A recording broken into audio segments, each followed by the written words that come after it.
여러분 안녕하세요. 남포성경학교 윤철규 목사입니다.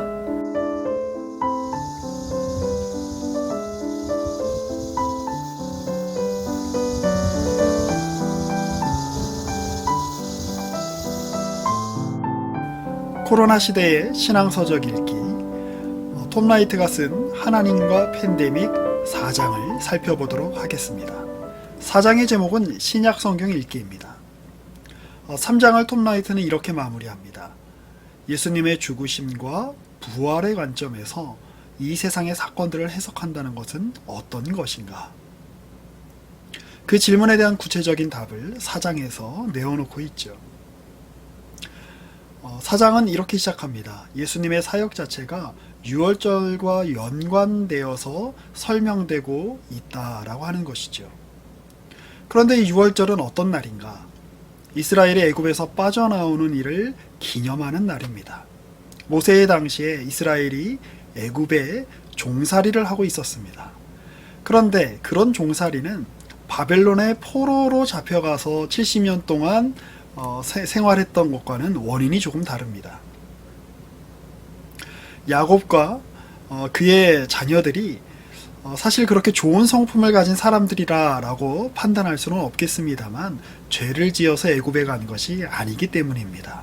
기근이 들어서 온 세상에 먹을 것이 없어서 야곱과 그의 가족들이 애굽으로 가게 되었다.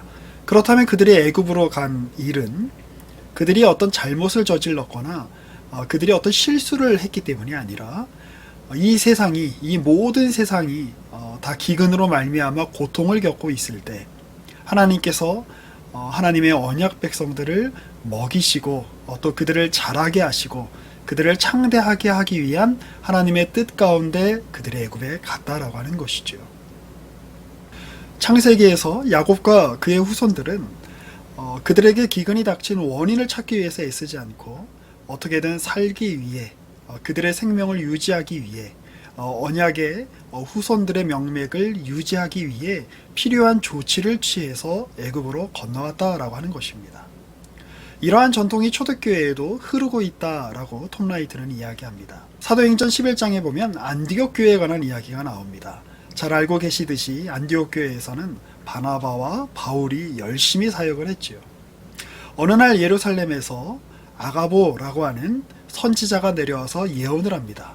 온 세계에 천하에 큰 기근이 임할 것이다. 그런 예언을 들었을 때에 안디옥 교회 교인들이 어떤 행동을 했을까요? 그들은 이러한 기근의 원인이 우리의 잘못에 있는가? 이제 예수님이 곧 재림하시겠다는 어떤 징표인가? 이런 무시무시한 일들을 통해서 사람들이 공포에 떨고 있을 때 하나님의 무서운 심판을 전하고 구원의 메시지를 전하라는 어떤 기회로 삼으라는 하나님의 메시지인가? 그렇게 생각하지 않았다는 것입니다. 그들이 던진 질문은 이런 큰 기근이 닥치면 누가 어려움을 가장 크게 겪게 될 것인가? 그리고 그들을 어떻게 도와야 할 것인가? 그리고 그런 상황에서 우리가 할 수 있는 일은 무엇인가? 그렇게 도울 수 있는 사람들은 어디에서 찾을 수 있는가를 고민했다라고 하는 것이지요. 하나님은 언제나 그의 충성된 사람들을 통해서 이 세계에 하나님의 뜻을, 하나님의 나라를 펼쳐 나아가십니다. 우리는 하나님께서 하늘에서 벼락을 내리셔서 하나님의 뜻을 따르지 않는 이들을 굴복시키고 모두가 하나님께로 돌아오기를 그렇게 편한 방법을 생각하고는 합니다. 그러나 하나님은 그렇게 하시지 않습니다. 하나님이 이 세계를 변화시키시고 하나님의 통치를 드러내시는 구체적인 방법은 하나님의 사람들을 통해 톰 라이트의 표현대로라면 인간 벼락을 내리셔서 이 세상에 신선한 충격을 주셔서 이 세상을 변화시키는 것이 하나님의 방식이다라고 성경이 그리고 톰 라이트가 그렇게 설명을 하고 있습니다.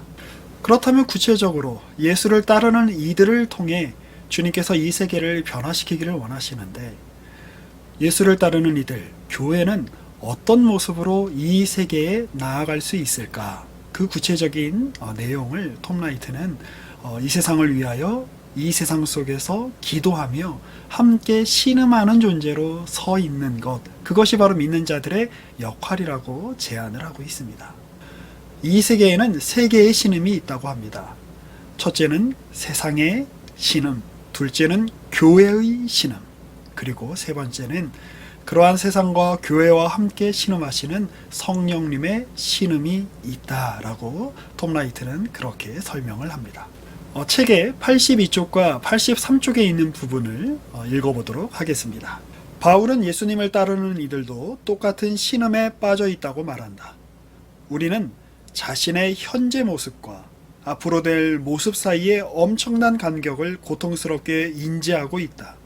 동시에 이것은 우리가 창조 세계의 신음을 공유한다는 의미다. 이는 교회가 지금 해야 할 일이 무엇이냐는 질문에 단도직입적으로 말한다. 지금 교회는 무엇보다도 기도해야 한다. 하지만 이 기도는 참으로 이상한 기도다.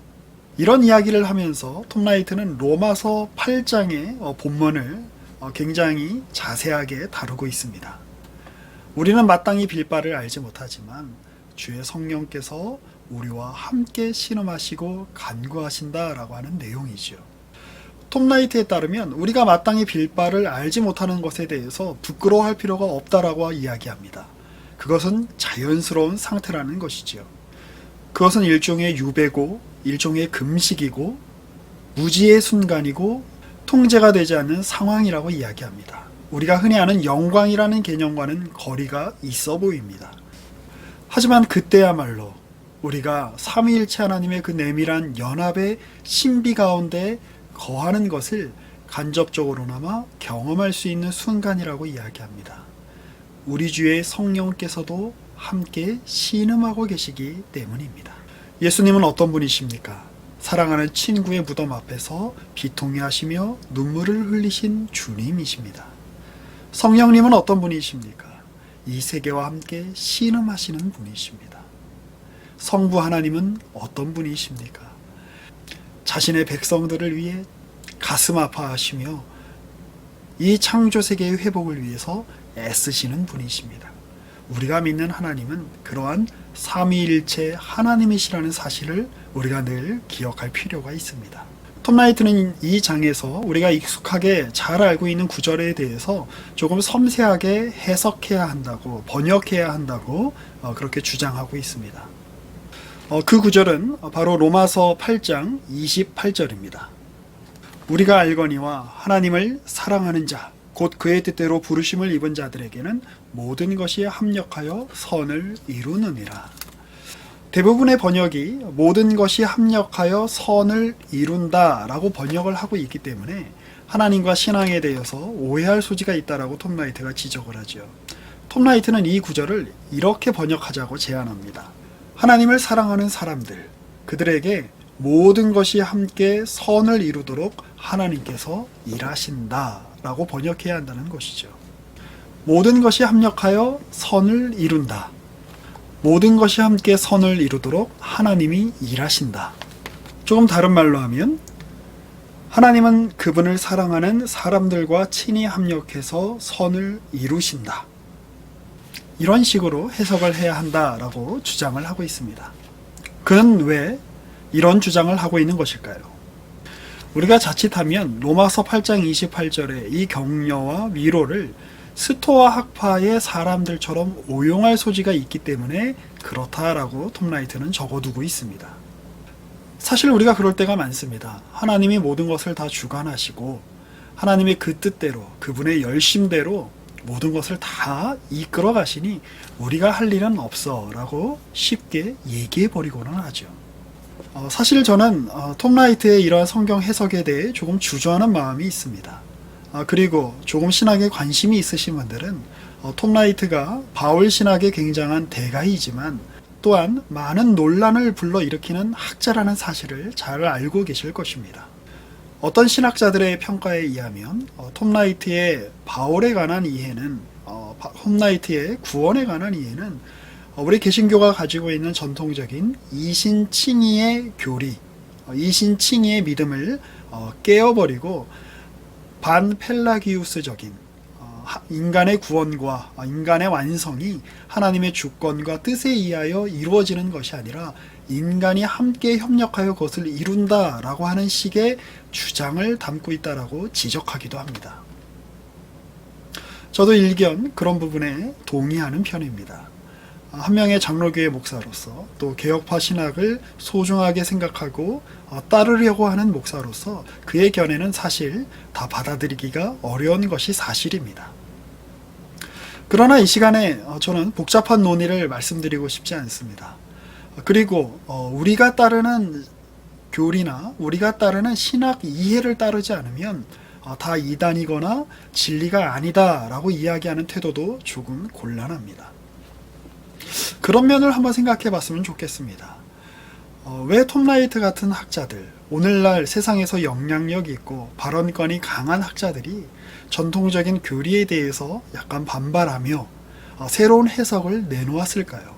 거기에는 많은 배경이 있을 것입니다. 유대교에 대해서 새롭게 가지게 된 이해라든지, 그리고 원래 사람들은 기존의 해석보다 새로운 해석을 훨씬 더 신선하게 여기고 사람은 늘 새로운 것을 추구하는 어떤 경향성이 있기 때문에 그렇게 한다든지 여러 이유를 생각해 볼 수 있을 것입니다.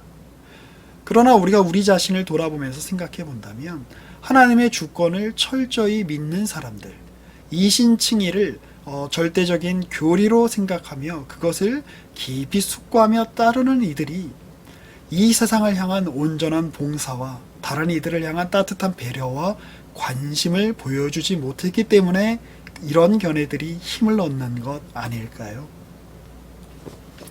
한 가지 더 생각해보고 싶은 이야기가 있습니다. 우리는 자칫하면 너무 쉽게 어떤 상대를 판단하고 평가절하할 때가 많습니다. 어떤 한두 가지 사항에 대해 나와 견해를 달리하기 때문에 저 사람은 틀렸어 라고 이야기하는 경우도 많습니다. 그러나 우리가 바른 교리를 그리고 온전한 신학적 이해를 추구하는 동시에 우리가 놓지 말아야 되는 중요한 것이 있습니다. 그것은 바로 온건한 자세입니다. 따뜻한 시선입니다. 그리고 나와 아무리 견해가 다르다라고 할지라도 함께 대화를 나눌 수 있는 그런 태도가 중요할 것입니다. 저는 기본적으로 우리가 살고 있는 시대의 각각의 문제는 늘 새롭지만 인간이 처한 현실은 보편적이라고 생각합니다. 그리고 인간이 처한 현실, 그 죄의 문제를 해결하기 위하여 주님이 이 땅에 오셔서 구원을 베푸시고 하나님의 나라를 증거하시고 교회를 세우신 지 2000년 가까이 흘렀습니다. 이미 중요한 진리, 이미 중요한 교리들은 하나님께서 교회를 통해서 이미 우리에게 주셨다라고 생각하는 편입니다. 오늘날 우리 눈앞에 펼쳐진 문제가 우리에게는 굉장히 심각한 문제이고 시급한 문제처럼 여겨집니다.